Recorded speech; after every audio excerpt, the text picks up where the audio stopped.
ನಿಜವಾಗ್ಲೂ ನಾನು ಅಂದ್ಕೊಂಡಿರಲಿಲ್ಲ. ನಮ್ಮ ತಂದೆಯವರು ಮೇ ಬಿ ನಮ್ಮ ತಂದೆಯವರ ಆಸೆಗೆ ಭಗವಂತ ಕೊಟ್ಟಿರೋದು ಅಂತ ಅಂದ್ಕೊಳ್ತೀನಿ. ಇದನ್ನು ನನ್ನನ್ನು ಡಾಕ್ಟರ್ ಆಗ್ತೀನಿ ಅಂತ ಓದಿಸ್ತಾಯಿದ್ರು.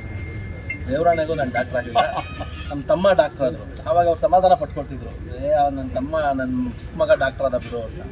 ನಮಗೊಂದು ಹೆಮ್ಮೆ ಇತ್ತು, ನಮ್ಮ ಮನೆಯಲ್ಲಿ ನಮ್ಮ ಅಪ್ಪನ ಆಸೆ ನಮ್ಮ ತಮ್ಮ ಈಡೇರಿಸಿದ್ರು ಅಂತ. ಇನ್ನೊಬ್ಬ ನನ್ನ ತಮ್ಮ ಶೇಖರ್, ಅವನು MTech ಎಲ್ಲ ಒಳ್ಳೆ ಎಜುಕೇಷನ್ ಇರೋಲ್ಲ. ನಾನು BCom ಅಷ್ಟೇ ಓದಿದ್ದೇನೆ ನಾನು. ಬಟ್ ಆದರೆ ನನ್ನ ಸಿನಿಮಾ ಕ್ಷೇತ್ರದಲ್ಲಿ ನಂಗೆ ತುಂಬ ಒಲವಿತ್ತು. ನನಗೆ ಏನು ಇಷ್ಟನೋ ಅದು ನಮ್ಮ ಅಪ್ಪನ ವಿರುದ್ಧವಾಗಿ ನಿಂತು ನನ್ನದೇ ಇಷ್ಟವಾಗಿರೋ ಕ್ಷೇತ್ರಕ್ಕೆ ಬಂದು ನಾನು ಕೆಲಸ ಮಾಡ್ತಾಯಿದ್ದೆ ಅಷ್ಟೇ. ಬಟ್ ನನ್ನ ತಂದೆಯ ಸ್ಟ್ರಾಂಗ್ ಬುನಾದಿ, ಅವ್ರು ಅಂದ್ಕೊಂಡ್ರೆ ನನ್ನ ಸಂಕಲ್ಪ, ಆ ನೇಚರು ನನಗೆ ಎಲ್ಲ ಇದರಿಂದ ಒಂದು ನನಗೆ ಇಷ್ಟ ಆಗಿರ್ತಕ್ಕಂಥ ಎಲ್ಲ ಪ್ರೊಫೆಸರ್ಸ್ ಒಂದು ಟೀಮ್ ಇದೆ. ಅವರು ನನ್ನೆಲ್ಲ ಈ ಥರ ನಾನು ಗಿಡ ನೆಡೋ ಕಾರ್ಯಕ್ರಮಗಳು ಮಾಡಿದ್ದೀನಿ. ಲಕ್ಷಾಂತರ ಗಿಡಗಳು ನೆಡಬೇಕು ಅಂತ ನನ್ನ 10 ವರ್ಷದಿಂದ ಒಂದು ಕಾನ್ಸೆಪ್ಟ್ ಮಾಡಿ ನನ್ನದೇ ದುಡ್ಡಲ್ಲಿ ಎಷ್ಟೋ ಗಿಡಗಳು ನೆಡೋದು ಇವತ್ತಿಗೂ ಮಾಡ್ತಾಯಿದ್ದೀನಿ. ನೀರಾವರಿ ಹೋರಾಟಕ್ಕೆ ಪ್ರೇಮ್ ಇರ್ಬೋದು, ಎಲ್ಲರೂ 10 ವರ್ಷಗಳಿಂದಲೇ ತುಂಬ ದೊಡ್ಡ ದೊಡ್ಡ ಹೋರಾಟಗಳಿದ್ದೀನಿ. ಇವೆಲ್ಲವೂ ಎಷ್ಟೋ ಜನಕ್ಕೆ ಗೊತ್ತಿಲ್ಲದಿರೋ ವಿಚಾರ, ನಾನು ಹೇಳ್ಕೊಂಡು ಇಲ್ಲ, ಇದು ಹೇಳ್ಕೊಳ್ಳೋ ಅವಶ್ಯಕತೆ ಇಲ್ಲ. ನನ್ನೂರಿಗೆ ನಾನು ಮಾಡಿರೋ ಕೆಲಸಗಳಿವೆಲ್ಲ.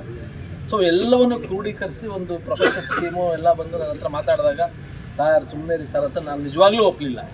ಇಲ್ಲ, ಈ ಬರ್ಡೇಗೆ ನಿಮಗೆ ಕೊಡಬೇಕು ನಾವು, ಇಲ್ಲ ಅದಕ್ಕೆ ನೀವು ಅರ್ಹರಿದ್ದೀರಿ. ತಾಜ್ ಮಹಲಿಂದ ಕಬ್ಜಾವರೆಗೂ ಸೋಲೋ ಆಗಿ ನಿಂತು 4,000 ಸ್ಕ್ರೀನಲ್ಲಿ 30-45 ದೇಶಗಳಲ್ಲಿ ಒಂದು ಕಬ್ಜಾನ ಬಿಡುಗಡೆ ಮಾಡಿದ್ದು, ಇದೆಲ್ಲ ನಾಟ್ ಈಸಿ. ಸಿನಿಮಾ ಕ್ಷೇತ್ರ ಅಲ್ಲದೆ ನೀವು ಚಿಕ್ಕಬಳ್ಳಾಪುರದಲ್ಲಿ, ಶಿಡ್ಲಘಟ್ಟದಲ್ಲಿ ನಿಮ್ಮ ಕೊಡುಗೆ ತುಂಬ ಇದೆ. ನಿಮ್ಮ ಊರಿಗಿರ್ಬೋದು, ಇವೆಲ್ಲವೂ ಸಮಾಜಪರ ಕಾಳಜಿ ಕೆಲಸಗಳು ಕೂಡ ನನಗೇ ಗೊತ್ತಿಲ್ಲ ಸರ್. 10 ವರ್ಷದಲ್ಲ ಒಂದು ಲಿಸ್ಟ್ ಮಾಡ್ಕೊಂಬಂದು ಹೇಳಿದಾಗ ಇಲ್ಲ ಒಂದು ಕಡೆ ಹೌದಾ ಇದು ನನಗೆ ಮೋಟಿವೇಶನ್ ಅಂತ ಅನ್ನಿಸ್ತು.